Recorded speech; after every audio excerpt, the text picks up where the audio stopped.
Mendekati akhir masa kampanye, sejumlah kalangan menganalisa kekuatan dan kelemahan masing-masing calon presiden jika terpilih. Salah satu faktor yang dianalisa adalah posisi masing-masing capres dengan partai pendukung dan koalisinya. Analisa ini penting dilakukan karena seorang presiden dalam sistem parlementer seperti Indonesia harus mendapat dukungan yang kuat dari DPR. Jika tidak, akan banyak kebijakan-kebijakan yang dibuat bersama DPR tak terlaksana dengan baik.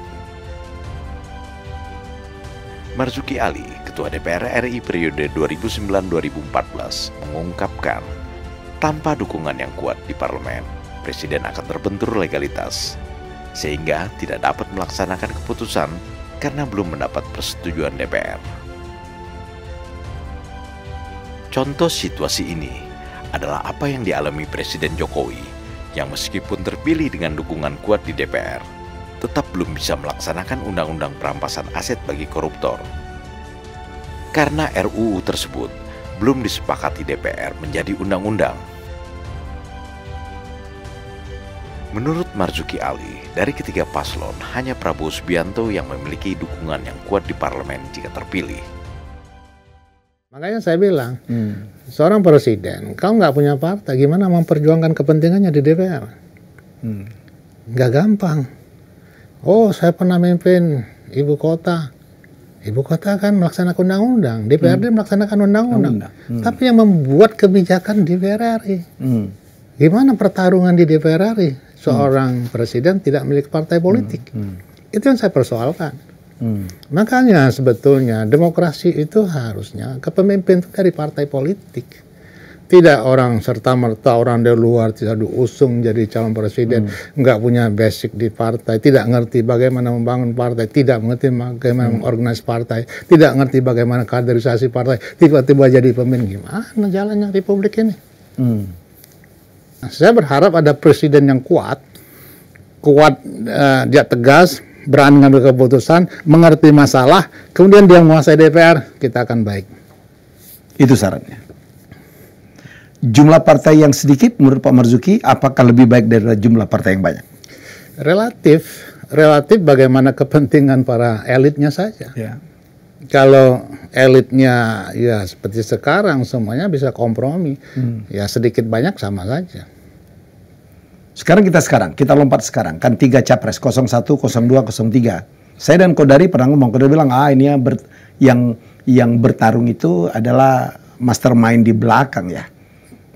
Bukan merekanya nih, mastermind di belakang. Ya, jadi semuanya titipan, semuanya 01, ada tuannya di belakang. Ini ada Surya Paloh, Jokowi dengan Megawati nih yang bertarung. Yang beda tuh cuma waktu SBY tampil sebagai seorang ketua partai. Ya, dia dia bangun partai, istilahnya ikut bangun partai bersama kader semua, dan dia tampil sebagai tokoh politik dan dia mandiri. Tapi tetap saja di DPR harus membangun koalisi karena tidak mampu dengan partai yang kecil untuk mengatur di DPR. Pak Ganjar orang baik, santun, cerdas, tapi kemandiriannya untuk memimpin itu yang kita perlu di question. Masih big question. Karena kendali tetap sebagai tugas partai yang berkuasanya. Tugas partai ya. Yang berkuasa kan pemimpin partai. Menurut melihat Pak Marzuki, saya potong, memang orang nggak nyaman dengan istilah petugas partai itu ya? Ya kalau secara prinsip sih nggak ada masalah. Kalau lihat, ya namanya orang partai ditugaskan sebagai presiden. Tapi jangan disebut. Jangan disebut. Dia memang petugas partai, dia pemimpin, kamu ditugaskan menjadi pemimpin Republik Indonesia, udah, kamu jadi presiden, kerjakanlah dengan baik. Kuasa deh, seperti kamu anak buah saya, kamu petugas saya, ya nggak begitu. Seolah-olah cuman harus untuk kepentingan partainya kan ya? Padahal kalau udah terpilih, mestinya dia adalah presiden untuk seluruh Indonesia. Termasuklah partai yang mengusung dia. Iya. Nah, dan partai yang tidak mengusung dia juga dong? Iya, semua. Jadi presiden Indonesia bukan presiden partai. Betul. Makanya nggak nyamannya orang mendengarnya seolah-olah ini nanti yang mengendalikan siapa. Itu persoalan. Terus apa lagi dengan Pak Ganjar? Nah, saya lihat nomor 3, nomor Ganjar ya. Nomor 1 Pak Anies. Dia orang pintar, cerdas, narasi bagus, gagasan bagus. Tapi yang saya tanyakan, mampu nggak dia mewujudkannya? Pertarungan yang berat itu pertarungan di DPR.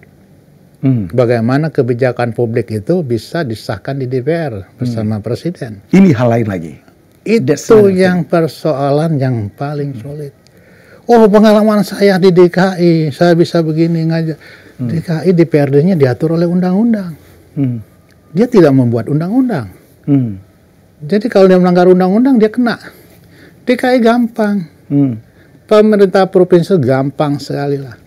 Apalagi kalau bicara pokok-pokok pikiran, artinya mereka apa istilahnya aspirasi masyarakat sampai dikasihkan selesai beres semua.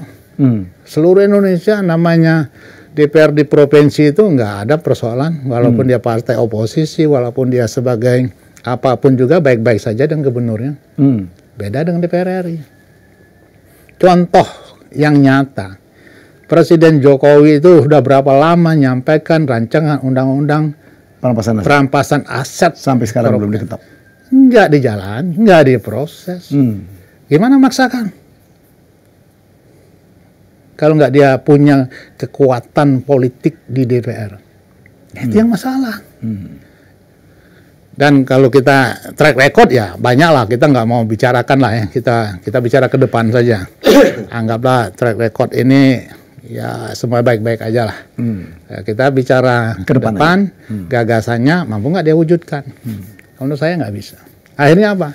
Dikendalikan oleh dua partai yang ngusung dia. Maunya partai ini pasti harus yang diakomodir. pemimpinnya sangat strong. Oh, ini akan mendalikan nanti. Republik ini akan dikendalikan oleh ini. Sementara Ganjar dan Anies, karena bukan ketua partai, akan terkendala oleh penguasa partai pengusungnya. Marzuki Ali mengatakan, Prabowo secara objektif mempunyai semua hal yang dapat menjadikannya sebagai pemimpin yang kuat, baik sebagai presiden maupun di parlemen, karena sekaligus sebagai seorang ketua umum partai.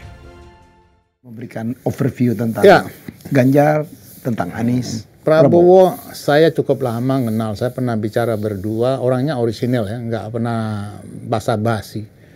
Orangnya nggak bisa dikemas-kemas apa adanya.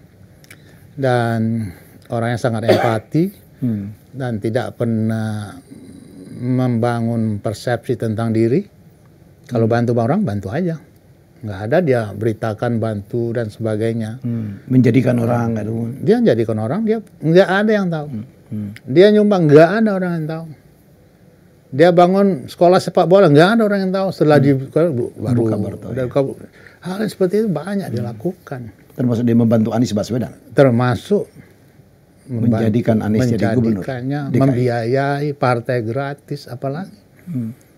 Tapi kalau orang itu tidak memenuhi komitmennya, beliau juga nggak pernah marah, tidak pernah merasa tersinggung, tidak pernah merasa sakit hati.